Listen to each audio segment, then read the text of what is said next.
Hello दोस्तों, एक बार फिर से स्वागत है आप सभी का तुल्य आर्यस ऑनलाइन क्लासेस में। मैं सुनील बादू प्रस्तुत हूँ लेकर के राजस्थान की कला व संस्कृति।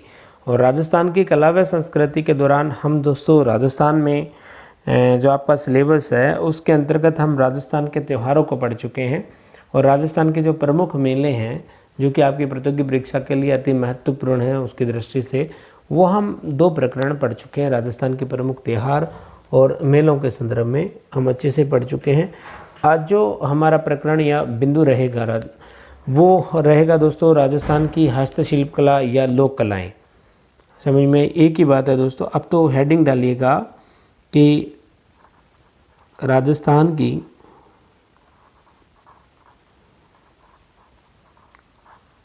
हस्तशिल्प कला, या आपके जो नाम दे रखा है वो दे रखा है लोक कलाएँ, या यहीं पर लिख लीजिए एवं लोक कलाएँ। समझ में आई दोस्तों। तो ये जो है आपका मुख्य प्रकरण है, इसके अंतर्गत हम बात करने वाले हैं कि राजस्थान की प्रमुख हस्तशिल्प कला है, उसका जिक्र हम अच्छी तरीके से यहाँ करने वाले हैं इस क्लास के दौरान। तो सबसे पहले हम बात करेंगे नंबर 1 कला की। तो जो इम्पोर्टेंट है, बहुत महत्वपूर्ण है, जहाँ से प्रश्न आना ही आना है, इस तरह की कलाओं की बात हम करेंगे, उन पे चर्चाएं करेंगे।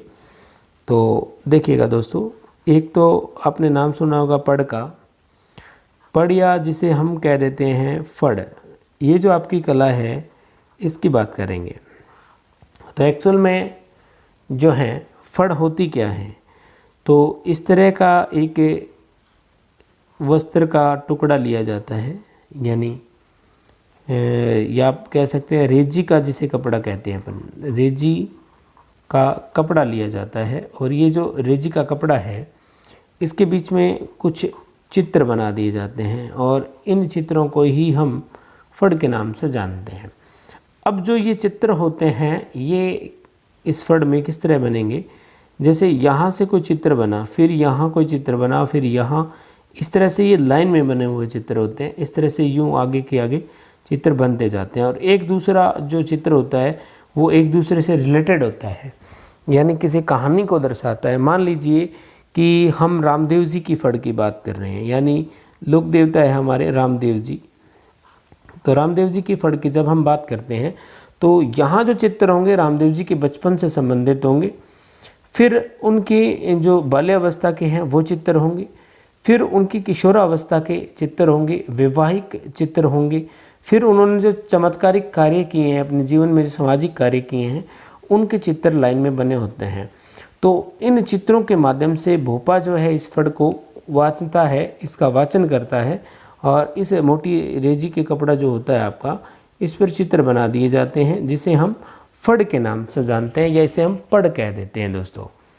तो इस तरह से आप इसके बाद लिखिएगा। अब फड़ की बात करूं तो फड़ जो है मैंने आपको बताया कि रेजी के कपड़े पर बनाई जाने वाली एक चित्रों की कला है। प्राय क्या होता है कि इस कपड़े पर देवी देवताओं से संबंधित ही चित्र बनाए जाते हैं जिसे हम फड़ या फड़ कह देते हैं। और जो आपका प्रमुख केंद्र है दोस्तों वो एक जगह है राजस्थान में, शाहपुरा। और शाहपुरा जो जगह है आपकी भीलवाड़ा ज़िले में पड़ती हैं। कहाँ पड़ती है दोस्तों? भीलवाड़ा में पड़ती हैं। और भीलवाड़ा में ही जो जोशी परिवार है वो फड़ चित्रण का कार्य करता है। अगर मैं बात करना चाहूँ स्पेसिफिक व्यक्तित्व की, तो श्रीलाल जी जोशी के नाम से तथा पार्वती जोशी जो हैं इस कला के प्रवर्तक माने जाते हैं। और शाहपुरा का जो जोशी परिवार है वो इस कला में बहुत ही निपुण है। और इस कला के लिए 1996 में जो है दुर्गेश जोशी नाम के एक व्यक्ति थे, जोशी परिवार से संबंधित थी, उन्हें सर्वप्रथम राष्ट्रीय पुरस्कार से भी सम्मानित किया गया था इस जो है फड़ चित्रकला के लिए। अब फड़ के अंदर भी हम बहुत सारी चीज़ें पढ़ने वाले हैं कि फड़ एक प्रकार की नहीं होती, काफ़ी प्रकार की होती हैं। आपसे पूछ लिया जाएगा कि सबसे लोकप्रिय फड़ किसके हैं, सबसे लंबी फड़ किसकी है, कौन सी फड़ का वाचन नहीं किया जाता, तो क्या होता है कि दोस्तों उनके संदर्भ में आप तक मैं सारी जानकारी प्रेषित करूंगा। जैसे प्रमुख फड़ों को हम पढ़ें तो सबसे पहले हम, जैसे मैंने आपको बताया कि ये रामदेव जी की फड़ है, तो रामदेव जी की फड़ का जो वाचन होता है वो कौन करता है, इस तरह का प्रश्न बन जाता है। तो कामड़िया पंथ का जो भोपा होता है उसके द्वारा इस फड़ का वाचन किया जाता है। और कौन से वाद्य यंत्र के साथ वो करता है, तो रावणता वाद्य यंत्र के साथ। और भक्तों के द्वारा साथ साथ में जो भजन गाए जाते हैं उन्हें ब्यावले के नाम से जाना जाता है। इसी तरह से पाबूजी जो कि लोक देवता हुए हैं, और बाबूजी को भी फड़ हैं, उनकी फड़ का वाचन नायक जाति के भोपों के द्वारा किया जाता है। और रावण हत्ता वाद्य यंत्र होता है उसमें, और साथ में जो मटकी होती है जिसे हम माठ वाद्य यंत्र कह देते हैं, वो माठ वाद्य यंत्र भी बजाया जाता है। और माठ के साथ साथ जो भजन गाए जाते हैं उन्हें पावड़े कहा जाता है। तो सबसे लोकप्रिय फड़ मानी जाती है पाबूजी की राजस्थान में। और इसी तरह से जो देवनारायण जी हैं उनकी फड़ का वाचन जो है आपकी गुर्जर जाति के भोपों के द्वारा जंत्र वाद्य यंत्र के साथ किया जाता है। तो सबसे बड़ी तथा सबसे छोटी फड़ भी देवनारायण जी की है। सबसे बड़ी तो थी ही क्योंकि बहुत ज़्यादा जो है इसमें चित्रों की संख्या है, और सबसे छोटी इसलिए होगी कि इस पर डाक टिकट जारी कर दिया गया, तो वहाँ छोटी सी फड़ जो है डाक टिकट के माध्यम से दिखाई देती है, इसलिए इसे सबसे छोटी फड़ के नाम से भी जान लिया जाता है। इसी तरह से एक भैंसासुर की फड़ है। इस फड़ का जो भैंसासुर वाली फड़ है इसका वाचन नहीं किया जाता, बल्कि चोरी करते हैं तो चोरी करने से पहले इसकी पूजा की जाती है भैंसासुर की फड़ की। तो ये जो चित्र है, जो भैंसासुर जो है आपके, इनकी जो फड़ है सर्वाधिक हाड़ौती क्षेत्र जो कि कोटा बूंदी बारा वाला जो क्षेत्र है झालावाड़ वाला, वहाँ सर्वाधिक प्रचलित है। इसी तरह से भैरू जी की फड़ है जो कि मारवाड़ के भोपों के द्वारा गाई जाती है। तो ये आपकी मेनली बात हम हस्तकला या लोक कला की कर रहे हैं कि फड़ किसे कहते हैं। तो रेजी का एक मोटा कपड़ा होता है जिस पर जो है फड़ का चित्र बना करके वर्णन किया जाता है। तो आप लिखिएगा साथ साथ दोस्तों थोड़ा सा इसके बारे में कि फड़ किसे कहते हैं। तो यहाँ मैं लिख रहा हूँ, आप लिखना शुरू कीजिए साथ साथ कि पड़िया फड़, पड़िया फड़ रेजी के कपड़े पर, रेजी के कपड़े पर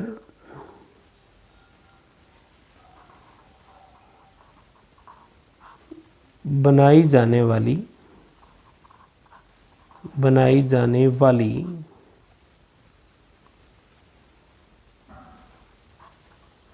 चित्रों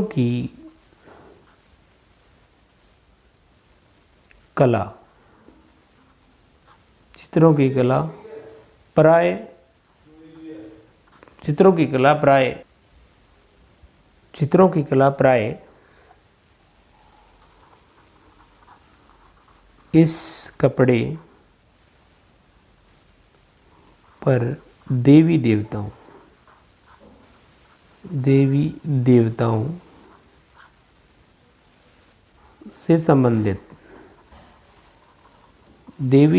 से संबंधित चित्र बनाए जाते हैं, जिसे हम क्या कहते हैं कि फड़ या पड़ कहते हैं। ये लिखने की आवश्यकता नहीं है, केवल आपको परिभाषा के माध्यम से समझा दिया गया है। तो नेक्स्ट हम इसके प्रमुख केंद्र की बात करें।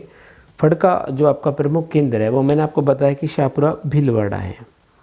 तो आप जो है प्रमुख केंद्र लिखिएगा कि फड़ का जो प्रमुख केंद्र है वो कौन सा है, शाहपुरा जो कि गांव है। और ये शाहपुरा जो जगह है आपकी, ये कौन से वाड़ा में पड़ती है, भीलवाड़ा में। कौन से ज़िले में, भीलवाड़ा में है दोस्तों। तो मैं भी आप लोगों को बहुत अच्छे तरीके से समझ आ रहा होगा, और अच्छे तरीके से ही हमको समझना है, क्योंकि इस बार जो है हमें पक्का क्या बनना है, अध्यापक बनना है दोस्तों। और मेरी भी दुआएं हैं आप लोगों के साथ अच्छी तरीके से आप सफल होंगे अपने लक्ष्य में। तो इसी तरह से जो प्रमुख केंद्र है शाहपुरा भीलवाड़ा में है। तो जो जोशी परिवार है उसमें कुछ नाम लिख लीजिए। श्री लाल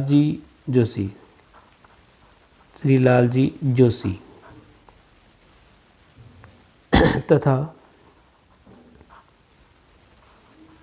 पार्वती जोशी।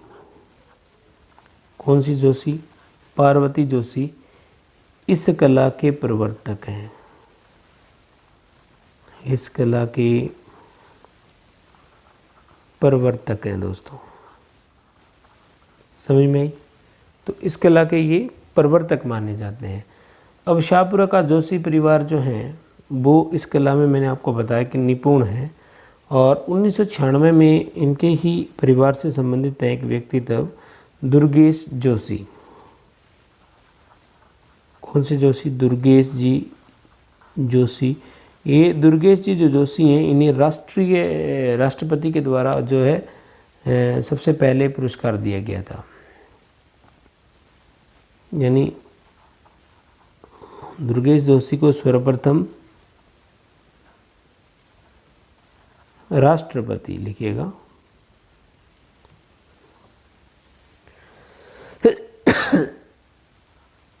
राष्ट्रपति पुरस्कार प्राप्त हुआ। किस कला के लिए? फड़ चित्रण कला के लिए। अब आप हेडिंग लगाइए दोस्तों कि प्रमुख फड़, यानी प्रमुख फड़ कौन कौन सी होती हैं, उसकी बात हम यहाँ कर लेते हैं।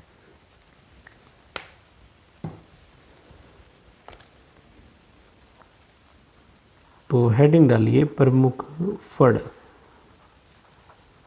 प्रमुख फड़ों की बात करते हैं तो सबसे पहले हम बात करते हैं रामदेव जी की फड़ की।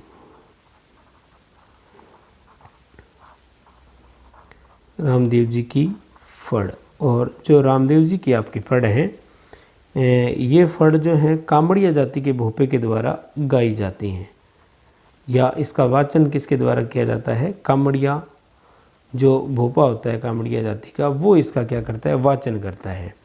और किस वाद्य यंत्र के साथ करता है ये कामड़िया जाति का भोपा? तो एक आधा कटा जो नारियल होता है उससे तार बांध दिए जाते हैं एक बांस की डंडी के सहारे, और 9 खूंटियाँ होती है इसमें, जिसे हम रावण हत्था वाद्य यंत्र कहते हैं, जो कि नारद जी के पास आपने देखा होगा। तो ये रावण हत्था वाद्य यंत्र के माध्यम से इसका वाचन किया जाता है, और भक्त साथ साथ में जो भजन गाते हैं उन्हें ब्यावले कहा जाता है। तो रामदेव जी के रात्रिकालीन जो जागरण होते हैं उसमें भी जो भजन होते हैं उन्हें क्या कहते हैं? ब्यावले के नाम से जानते हैं। तो ये रामदेव जी के संदर्भ में जानकारी थी रामदेव जी की फड़ की। तो नेक्स्ट हम आगामी बात करते हैं दूसरी फड़ की। तो दूसरी फड़ आप लिखिएगा, एक फड़ है दोस्तों पाबू जी की फड़।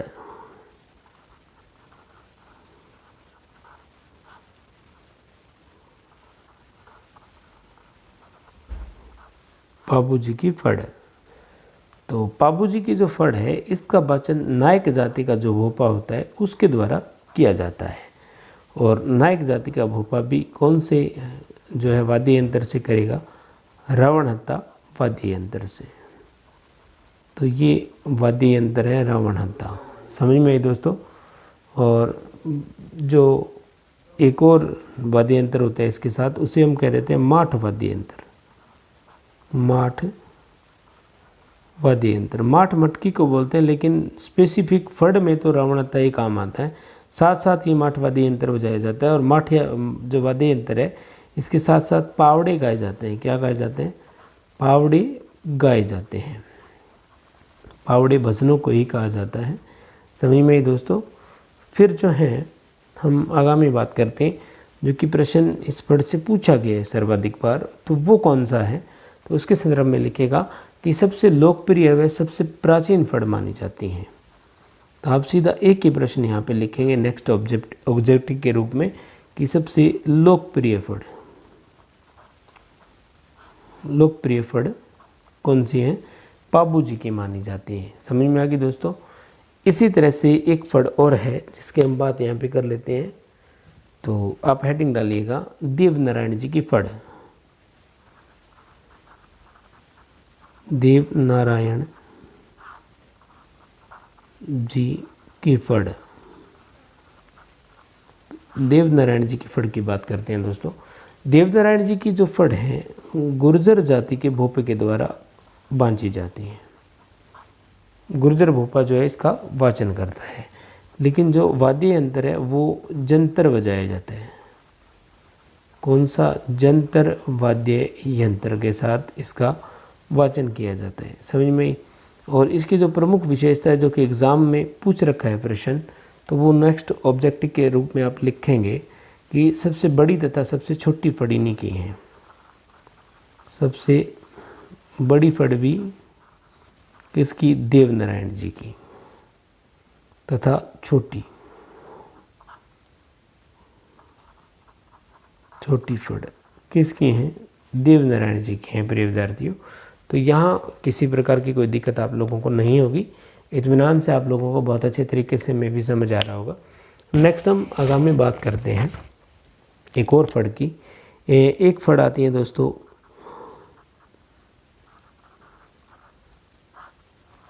भैंसासुर की फड़। कौन सी? भैंसासुर की फड़। और ये जो भैंसासुर की फड़ है इसका वाचन नहीं किया जाता। लिख लीजिए, इस फड़ का वाचन नहीं किया जाता। वाचन नहीं किया जाता। और वाचन तो नहीं किया जाता बल्कि क्या किया जाता है? बल्कि चोरी करने से पूर्व, चोरी करने से पूर्व पूजा की जाती है। क्या की जाती है? पूजा की जाती है। समझ में आ गई दोस्तों? तो पूजा की जाती है और ये हाड़ौती क्षेत्र में सर्वाधिक प्रचलित है। कौन से क्षेत्र में? हाड़ौती क्षेत्र में। तो हाड़ौती क्षेत्र में ऐसा किया जाता है कि चोरी से पहले जो है, आपको पता है कि जनजाति क्षेत्र है वो, तो वहाँ हाड़ौती क्षेत्र में ऐसा किया जाता है और पूजा की जाती है इस फड़ की, जबकि वाचन नहीं किया जाता। इसी तरह से एक और फड़ है जिसे हम भैरू जी की फड़ कह देते हैं। क्या कह देते हैं दोस्तों? भैरू जी की फड़ की बात करते हैं। तो ये जो है मारवाड़ में लोकप्रिय है। कौन सा क्षेत्र? मारवाड़, जोधपुर, नागौर, पाली वाला जो क्षेत्र है। और भोपा केवल दोहे बोलता है इस भैरू जी की छड़ में, भैरू जी की फड़ में। भोपा क्या बोलेगा? केवल दोहे बोलेगा और भोपन इसको दोहराती हैं।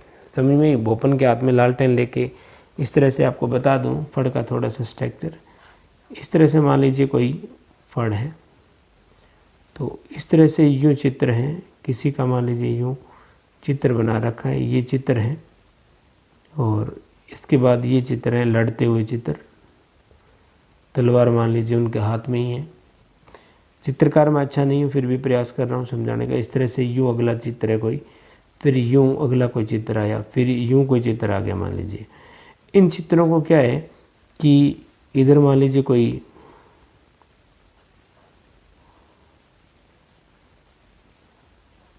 ये मान लीजिए भोपा है, ये इन दोहों का क्या करेगा?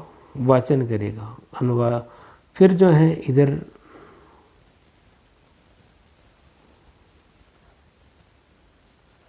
आपके मान लीजिए कि कोई ये इसकी भोपे की भोपिन है और ये क्या करेगी? ये इस तरह से हाथ इसके यूँ होते हैं और हाथ में एक गोल गोल क्या रहती है? इसके लालटेन रहती हैं।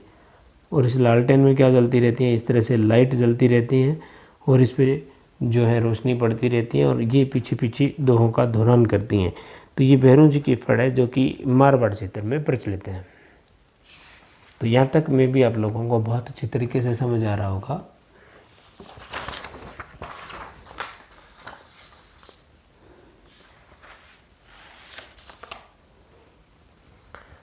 तो नेक्स्ट हम आगामी जो हस्तकला या लोक कला है उसकी बात करते हैं। एक आपने सुना होगा दोस्तों पिछवाई कला। कौन सी भाई? पिछवाई कला। तो पिछवाई कला की जब बात करते हैं तो एक मंदिर की बात साथ साथ कर लेते हैं। नाथद्वारा में श्रीनाथ जी का मंदिर बना हुआ है, आप सभी को ज्ञात है। इस तरह से ये मंदिर है और ये मंदिर के द्वार यानी कपाट हैं। समझ में? ये मंदिर के क्या हो गए? दरवाजे हो गए। इस तरह से यूँ आगे सीढ़ियाँ बनी हुई हैं, यूँ आपके इसके मंदिर के आगे क्या बनी हुई है? सीढ़ियाँ बनी हुई। ये आपका मंदिर है। समझ में आ रही है? तो इस मंदिर में, ये मैंने मंदिर बताया आपको किसका है? श्रीनाथ जी का। श्रीनाथ जी का मंदिर है। और इस श्रीनाथ जी का जो मंदिर है आपका, ये नाथद्वारा में है। कौन से द्वारा में? नाथद्वारा कहाँ है? राजसमंद जिले में अवस्थित है।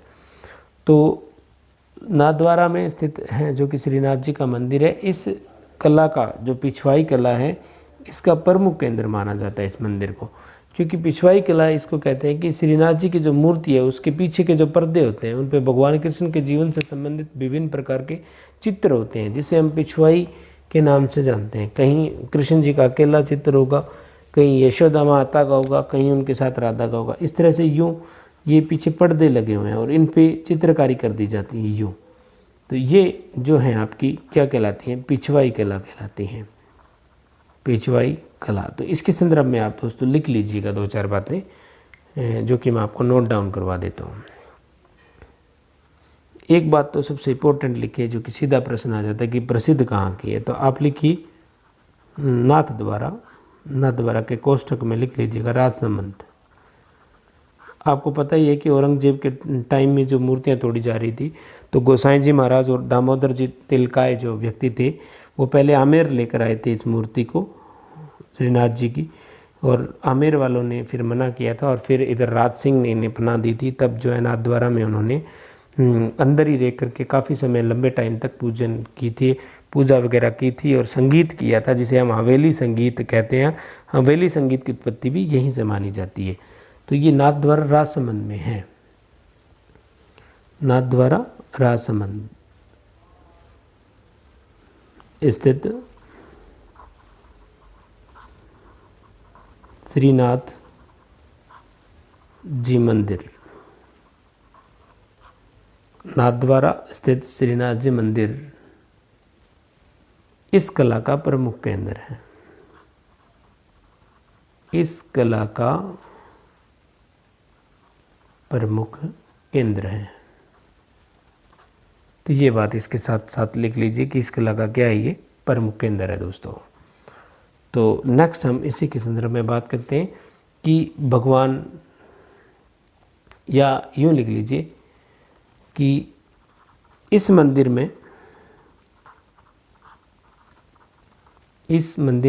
श्रीनाथ जी की मूर्ति, श्रीनाथ जी की मूर्ति के पीछे पर्दों पर भी हैं दोस्तों, दीवारों पर भी हैं। पर्दों पर भगवान श्री कृष्ण के जीवन से संबंधित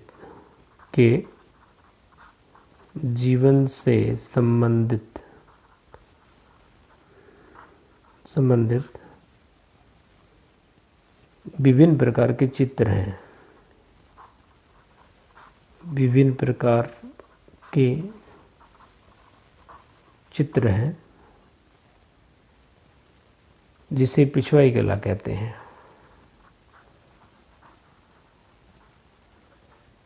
जिसे पिछवाई कला कहते हैं। समझ में आई दोस्तों? तो एक बात तो ये हो जाती है कि पिछवाई कला हम किससे कहते हैं, समझ में आई? तो पिछवाई कला समझ में आ गई और इसका प्रमुख केंद्र श्रीनाथ जी का मंदिर है जो कि राजसमंद में नाथद्वारा में बना हुआ है।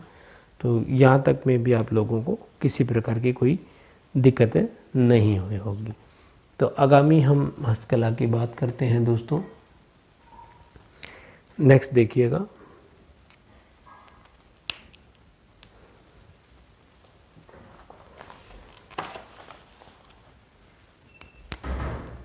एक जो आपकी दोस्तों कला है वो है कठपुतली कला।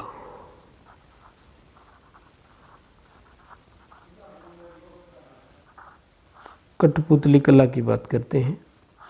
तो कठपुतली होती क्या है कि किसी व्यक्ति विशेष के पात्र को लकड़ी के ढांचे में प्रस्तुत किया जाता है। लकड़ी के ढांचे में उस व्यक्ति विशेष के पात्र को, यानी लकड़ी का पात्र बनाया जाता है और उसे प्रस्तुत किया जाता है। कठपुतली का जो निर्माण है लकड़ी से होता है और ये लकड़ी जो होती है अरड़ू की होती है। कौन सी होती है? एक पौधा होता है अरड़ू बोलते हैं, उसकी काष्ठ से इसका निर्माण किया जाता है।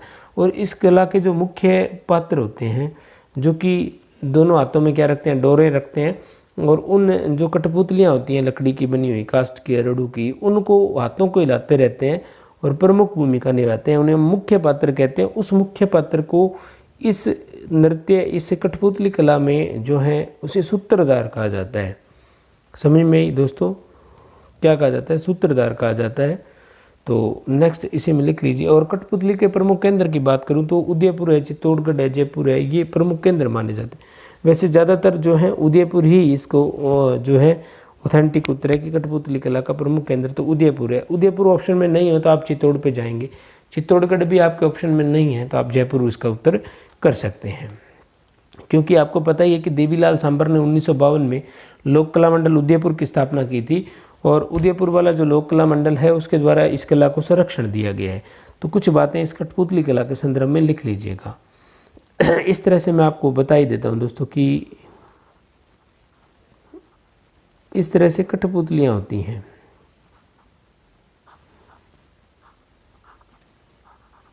इस तरह से अरडू की जो लकड़ी होती हैं, कौन सी? अरडू की कास्ट होती हैं, उस लकड़ी से इस तरह के कोई पात्र बना लिए जाते हैं। जैसे राजा महाराजा, जैसे पृथ्वीराज हैं तो उसके एक कठपुतली बना ली गई। और इसी तरह से एक महिला का जो है रोल बना लिया जाता है, इसी के साथ कठपुतली बना ली जाती है एक महिला की।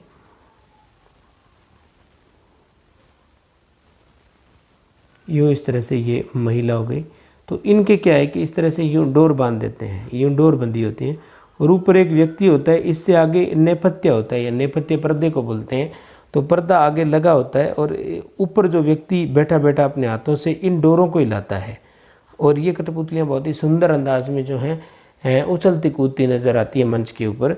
इस कला को कठपुतली कला के नाम से जाना जाता है। तो इसके संदर्भ में कुछ विशेष बातें आप तक प्रेषित मैं कर देता हूँ। लिख लीजिए, किसी व्यक्ति विशेष के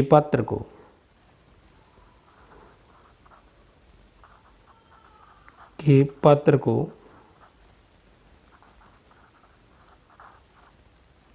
लकड़ी के ढांचे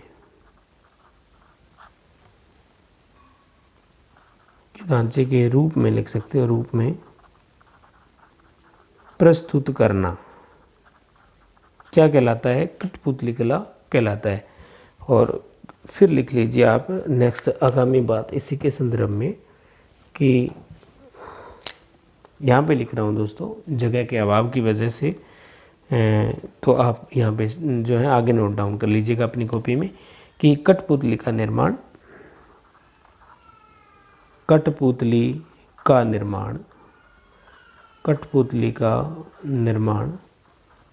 अरडू की कास्ट से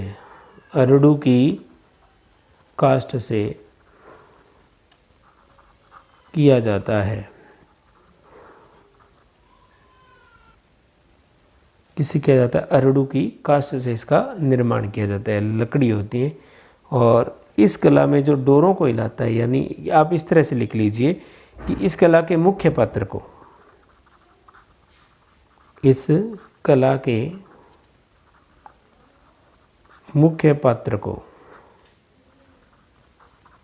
सूत्रधार क्या कहते हैं? सूत्रधार कहते हैं। क्या कहते हैं? सूत्रधार कहते हैं। समझ में आ गई दोस्तों? यहाँ तक किसी प्रकार की कोई दिक्कत आप लोगों को नहीं हुई होगी। इसी तरह से मैं आगे बात करूँ कि जो लोक कला मंडल उदयपुर हैं, यहाँ पे लिख रहा हूँ लोक कला मंडल। ये जो लोक कला मंडल है इसकी स्थापना उदयपुर में हुई थी। उदयपुर में इसकी जो स्थापना है 1952 में की थी। यानी 1952 में एक व्यक्ति हुए देवीलाल सांबर, तो इनके द्वारा जो है इसकी स्थापना की गई थी। और इस लोक कला मंडल के द्वारा जो है उदयपुर वाले के इस कला को संरक्षण दिया गया। लिख लीजिए, इस कला को